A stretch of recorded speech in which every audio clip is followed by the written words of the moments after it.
Benvinguts al supermagnífic Teatre de Lletres. Començam! Avui veurem i escoltarem el so de la lletra I. En Xim és un infant molt inquiet. Li agrada voltar amb la bicicleta pel jardí i mirar els lliris.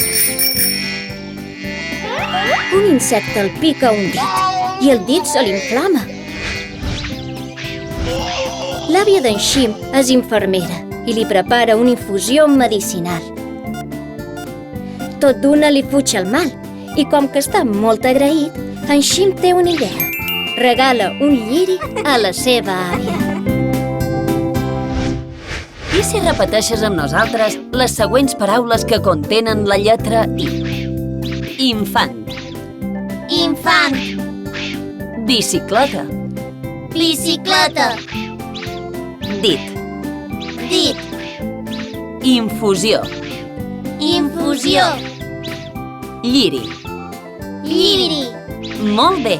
Hem conegut un parell de paraules que duen la lletra I.